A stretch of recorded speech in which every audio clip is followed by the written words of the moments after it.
And now to the other point, I reviewed earlier the 100 and some odd page PDF of all the presentations, and particularly pages 96, 99, and 100 found the following, found the following items, and one of which was raised earlier this morning, page 3, where it mentioned also discussed reactor vessel coupon remover, all removals and testing complete, pardon me, adequate margin against embrittlement through 2024, 2025, which is the license expiration. Similarly, on page 96, conclusion, learning services department overall performance was good. Department is focused on ensuring staff remain on site through cessation of power operations. Page 99, future core designs to be optimized given approaching cessation of power operations. Page 100, flow accelerated corrosion, number of needed inspections down significantly from past due to approaching cessation of power operations. And my question is, given that, as we've heard mentioned earlier, and it's in the news, there are speculation that the plant may run in excess of that closing date. Seeing planning and inspections that are based on an impending or a presumed cessation wouldn't think open up an opportunity for you to either agendize, looking back at these and saying, well, wait a minute, if the state of California is going to find some way to operate this plant longer, are these adequate? Because they are based on pending cessation, and that as appointees of the state, of the governor, of the attorney general, of the California Energy Commission, you would have an obligation to report back to those agencies and give them a report on just what's in store for a future operation of the plant before the state goes ahead and makes such a decision. You are also being paid by the ratepayers to look out for our best interests. And it would seem to me that the state agencies and constitutional officers who appointed you would or should deserve a report on those prospects and possibilities before they make any subsequent decision. And that is all I have for this off the agenda items. Thank you.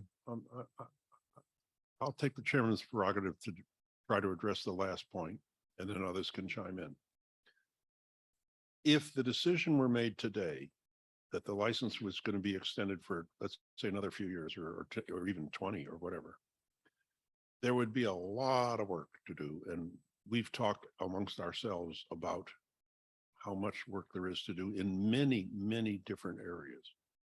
Equipment to purchase, equipment to change the maintenance schedule on, inspections, reviews, a whole lot of things. There's a long list of things to do.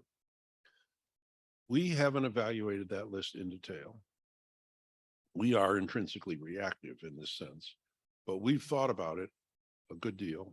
And if this were to come up, we have pledged to ourselves and hence to our stakeholders, including you, that we would dive in and look at that extremely carefully to make sure that everything that is necessary gets done. It's still feasible, but it ain't going to be feasible if that decision is made just before.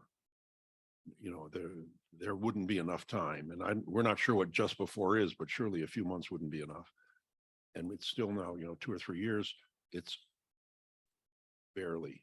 It's going to be hard. That's Bob Budnitz's view, and I think the rest of us can chime in. We probably would agree. The details are still elusive, and the reason is because so many different programs and projects and so on have been put in place over the last half a dozen years, predicated on that closure in 2024, 2025. And each one of those would have to be evaluated, and some of them are okay, and some of them won't be, and some of them are going to be a real stretch, and some of them are going to cost money, and some of them aren't going to be able to be done, maybe. It's a fair, not only a fair comment, it's a real safety concern. And that's perhaps the most important part of our remit. If this comes up, is we'll probably do nothing but that for a while. But look at those areas one by one and opine about them. Okay. This is going to be a tough technical challenge if it comes up. I certainly echo Dr. Butner's sentiment. I do have some remark, which is a little bit different than what Dr. Bennett just said.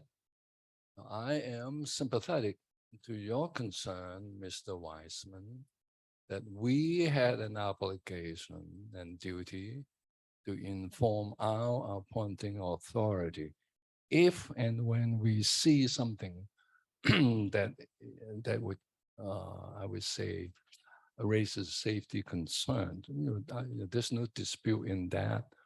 Yeah. The timing, the devil is in the detail. The timing needs further consideration. We really do not know if and when this renewal of the licensing process would take place and in what format.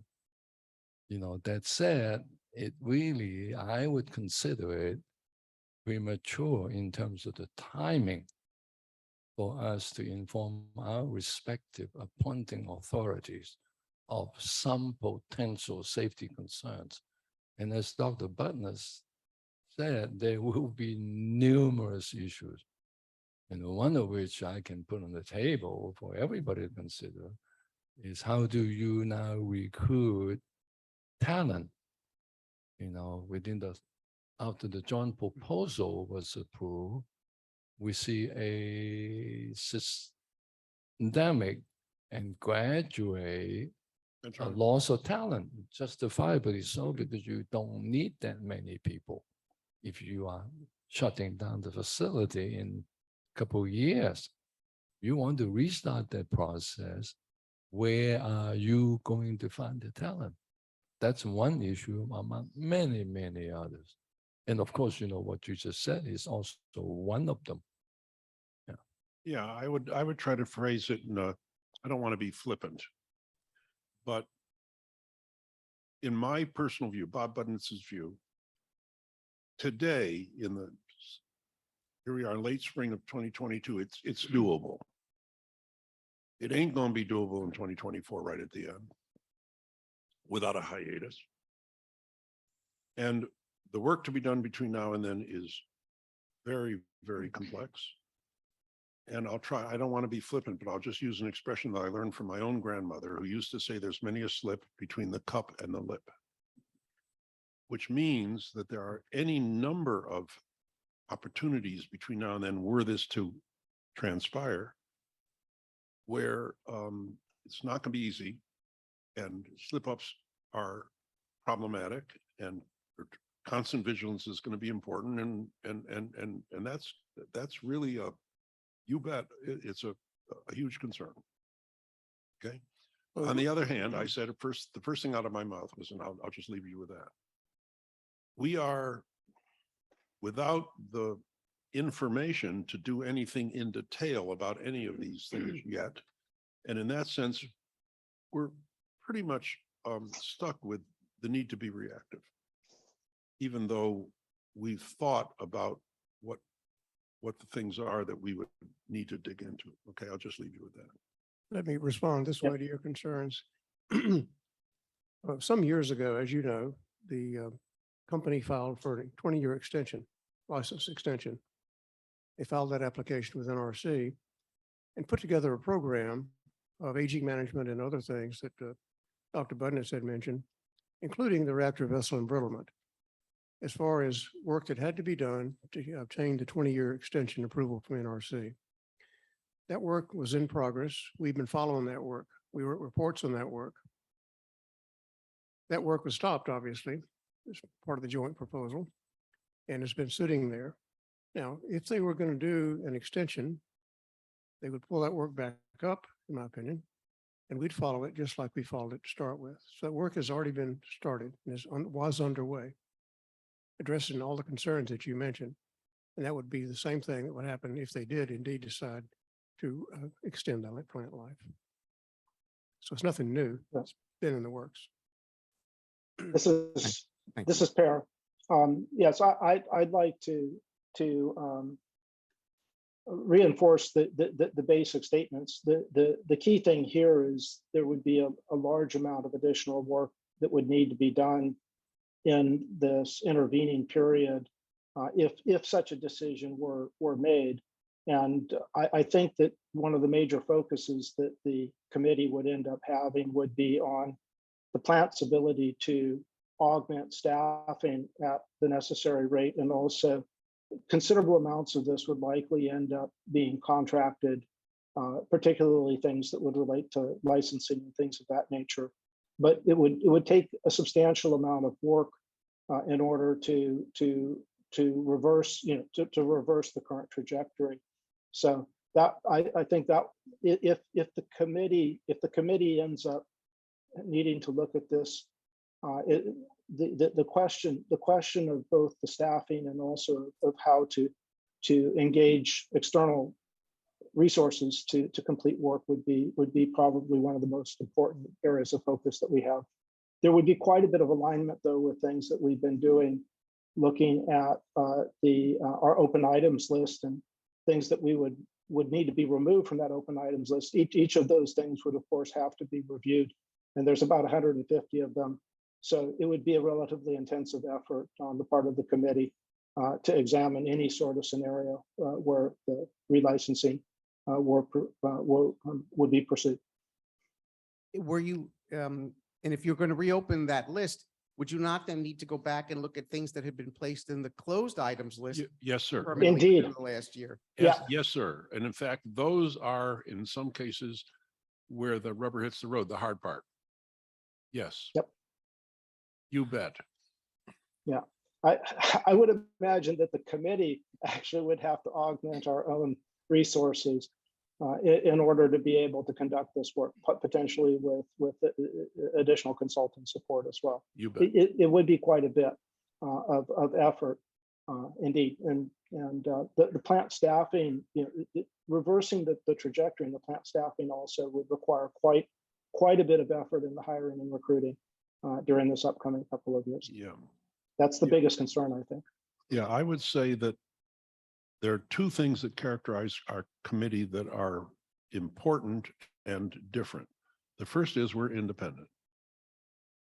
The second is because we're independent, we're not on the inside, and we tend, in most instances, to be reactive to something that happens or something that we missed that didn't happen that we expected. And I said that before. And although there are a few places where we could maybe get out in front, it's really hard. We have to await events and the company's reaction to them, and then react to that rapidly and with some priority and so on. It's sort of a dilemma that we can't find our way around easily. If I may, I certainly agree and support everything the committee members are saying. Let me ask an additional question, though. Would it be within the committee's remit to consider saying something to the officials to the effect that to alert them to the fact that time is of the essence, and the sooner this decision is made, the more likely it can be done safely?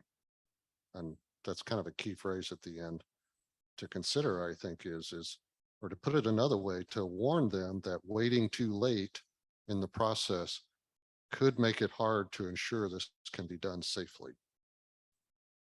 Yeah, you'd have to explain that we're concerned with the possibility of safety compromises, and that uncovering all the potential compromises and assuring each one is a lot of work, and that just can't get done overnight. I mean, I think that's the NRC must be worried about that, and I can tell you we are. Okay. It's Guess a my concern. question is, are you worried enough to write a letter to appointing officials or something? Should you consider that? Pointing out that That the time is of the there's a timing- safety implication to waiting too late and trying to get this done, potentially a safety implication. Well, it certainly is something worthy of further inquiry, but I do see a singular hazard here. This committee is an independent committee. Furthermore, this committee is neither a proponent or nor an opponent to No. the license renewal. Can't be. Right? The committee really had no opinion either way. By rushing it either way would project and broadcast a wrong signal. Well, on the other hand, we might write something, I'm not wanting to get out in front of the committee here. Something along the lines that everybody has been watching this debate it's going on in the public arena. And we're safety experts. Our observation that if this is going to happen, it's harder and harder as time goes on, what might be of some benefit. No. I don't know. Perhaps we could have our council investigate what sort of things one would do in this and under these circumstances, and advise the committee such that by the time of our next public meeting, we can have that advice in place, and that may be sufficient. I concur with Peter Lamb that we're not in a, it's not appropriate for us to be proactive in this case, that we need to be waiting for and reacting to guidance that would be coming from the state agencies. By the way, I'm sure it will come, by the way. If this decision were to emerge, I'm sure that guidance would be coming to us as well, that we should start to consider it as being a realistic contingency. I'm just going to give one example to the public of a safety issue that's entirely manageable, but is not trivial. We're going to hear a presentation tonight in the evening session from PG&E and also from Orano about the independent spent fuel storage installation and the new schedule and the casks and the fuel transfer and the plan to do it all in 4 years. I mean, there's a whole ensemble of related topics we're going to hear about tonight. Now, they're putting together a schedule which, according to the current plan, is going to have the last electricity produced in the fall of 2025. And then 4 years or so later, they're going to have emptied the pools. And they're going to work on that schedule, and they should. They've got to do that, and it's important. But I can tell you that Bob Budnitz knows, and everybody else must know, that if the decision were made the day after tomorrow to run for another 10 years, I'm just pretending. It can't, but let's pretend. They're going to run for another 10 years. That spent fuel schedule is invalidated right then. You can't do that. You don't want to do that. It's not as safe to do that as to manage the spent fuel program in a different way. Because in 2025, the last fuel was supposed to be moved from the reactor to the pool, but now all of a sudden 2026, there's going to be fuel, there's going to be refueling outage in 2027. There's going to be another one in 2028, right? You know, they're going to, we understand they're going to continue. And that has to go in the pools. And managing the pools depends on what's in it already, because you need old stuff and young stuff together, and the way it's mixed, there's a whole technical protocol which is intended to assure that it's safer with a certain configuration than with another configuration in the pools. And you can't empty those pools in 4 years and do that. So it puts a wrinkle in that were that decision to be made. And that's not even the reactor. That's not even the reactor, which is the hard part, if you don't mind my saying, because that other stuff is you got to do, but it's not the hard part. The hard part is the reactor. Okay. So there's a lot of stuff going on that has implications all over the site and its operations and the management of the dangerous stuff. Okay. Fair enough. Everybody understand that?